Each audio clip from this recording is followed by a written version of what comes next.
Hey guys, how's it going? It's Dani. So as you can tell from the thumbnail, today's video is going to be about how I got scammed into buying this backpack. This here is a counterfeit of the Valentino Rockstud Spike Mini Backpack. So I recently unboxed this mini backpack on my channel, and as per usual, every time I buy an item off eBay, I go ahead and get it professionally authenticated. This has been verified as counterfeit by Luxury Authentication Australia. I understand Luxury Authentication Australia to be a very reliable company. I've used them to authenticate a lot of my other pre-loved items, and they were also recommended to me by Connor from the Closet. So Connor has his own YouTube channel here. I'll link it in the description box below. And Connor also runs his own luxury consignment store. So to authenticate items, what they need is really clear photos. And I'm gonna say right now that capturing some of these photos are not for the faint-hearted, and it's often because they need really clear, focused, front-on images of obviously the outside of the bag, the inside of the bag. They need pictures of logos that are on any hardware. They need photos of any labels or tags, date codes, hot stamps on the inside of the bag. And this can be very, very challenging to get if the bag is quite small. On top of that, these labels, tags, hot stamps can be embedded deep within pockets. And to capture some of these photos, you need to really stretch out your bag. For example, for this bag, to capture the image of that label that was in that back slip pocket, I had to place my phone at right angles to the slip pocket and try and get a pen in to hold down the label to then take a photo in good lighting. And Luxury Authentication Australia often suggests that it's better to do it in broad daylight, because if you use a flash, sometimes that can distort the image as well. Oh goodness, it was quite a challenge. And initially, I got all sorts of bad images. They were out of focus. Sometimes they were images of nothing, or they felt that my finger was obstructing too much of the label.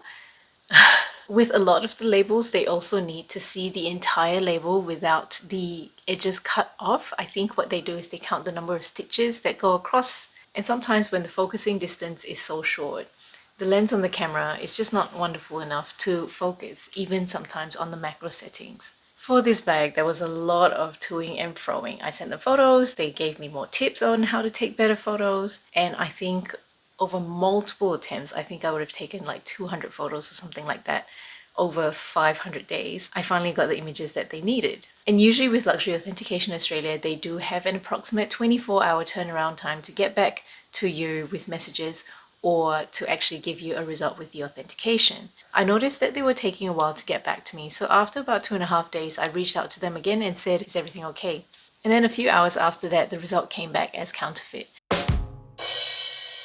Now, I'm not really sure if that means anything. Were they checking and double checking and checking and double checking before they gave me a result? So the authentication that I ordered for this item was only an online one. So you just get a dashboard and you get a result. When this happens, you can upgrade your order to ask for like an online certificate or a document certificate or a report. However, there's extra cost to those things. So instead of upgrading my order, I decided just to try and challenge the case with the online certification. I didn't feel like I needed to challenge them because I feel like if there's any doubt whatsoever about the authenticity of the bag, I was not interested anymore, because the last thing I want is to own the bag and in the future to try and sell it and then for the authentication to be questioned again. And also I felt that if they were not sure, instead of writing that the item was counterfeit, they would write that the result was inconclusive. And then I took a screenshot of the online authentication and then raised a claim with the eBay seller saying that I wanted to return the item with the screenshots attached to the claim. eBay gives the seller a week to respond, and if I didn't get any response, eBay would then step in. 2 days after I raised the claim, I got a response from the seller. Expectedly, she was really irate. She questioned how the bag could have been deemed inauthentic because she purchased it directly from a Valentino store. And then she also questioned the authentication process because she said that she's based in Spain and very familiar with Vestiaire Collective, and Vestiaire Collective only authenticates physically rather than online. She thought that maybe the Australian authenticators were not familiar with some of the products that were made in Europe. All that didn't really matter to me, whether it was really authentic or not. If there was any doubt, I was not interested. Because let's face it, a scammer could say exactly the same thing. To be honest, I actually had a really good feeling about this seller. So before I purchased the item, I actually wanted to get it authenticated by Luxury Authentication Australia. I asked the seller for more photos and she kindly did send them. Unfortunately, they weren't clear enough, and because I felt some confidence in this seller, I decided that I would purchase it and then try and take the photos myself for authentication. And of course, with private sellers of eBay, I always bargain. I usually ask at least for a 30% off. She didn't budge much on the price at all, and in fact at some stage stopped communicating with me. I actually had to get in touch with her a few times. Eventually we negotiated and came to an agreement on a price. I paid for the item, and then when she was about to post it, she actually cancelled my order. And this was because for some reason there were two addresses listed on eBay, like my old address was still on it.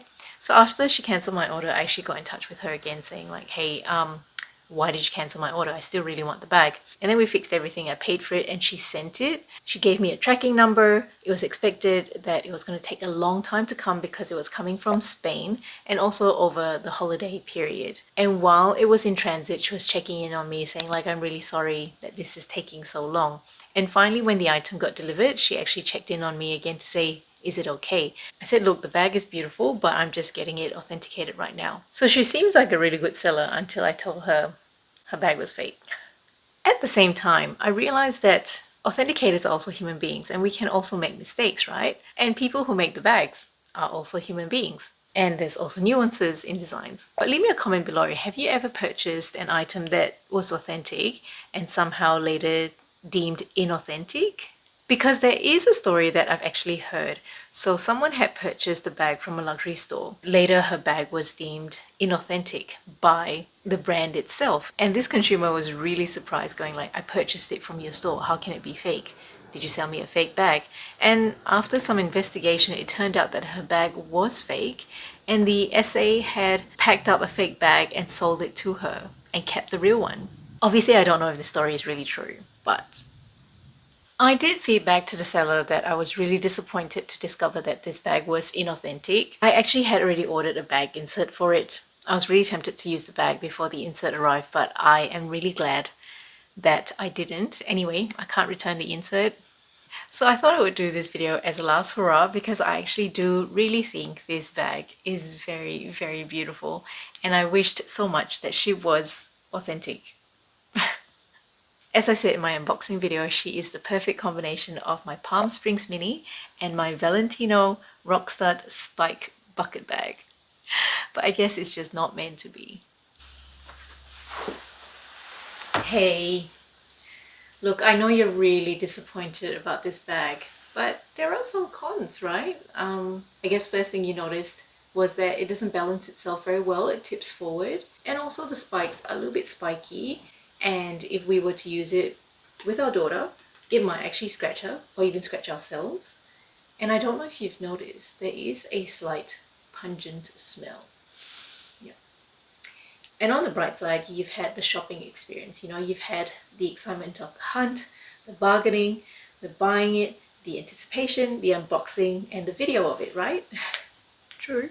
Which means you haven't spent so much this year. You're right. I know. She's really arrogant. I heard that. At this stage, the seller has accepted a return. We're just in the process of working out how we're going to do it. I have agreed to essentially pay for this to be posted back to her. Perhaps that's a bit generous. Let me know if that's something that you would have done. I just want the case to be closed really quickly and get most of my money back. So I will lose some money in this transaction, you know, the authentication fees, my insert, and the postage back. And once I have all that finalized, I will give you an update. So will this deter me from purchasing luxury items off eBay again? Not really, because you can get really good deals off eBay. Again, if the item was really far away, I'll try and get it authenticated before I purchase the item. Also, I would probably preference sellers that are in Australia because I don't have to deal with the extended delivery time and also high delivery fees if there were going to be any. I would also probably choose to try and buy from Japanese eBay sellers because in Japan they're very strict counterfeit laws, and the likelihood of then getting a counterfeit bag from Japan is going to be a lot lower. Hey guys, welcome back to the present. So initially I was planning to give you the outcome of this whole drama at the end of this video because I thought it would be uncomplicated, but boy was I wrong. So I've decided to film a whole separate video for that one, and if you're interested in hearing that story, go ahead and click over here. I'll see you in that video.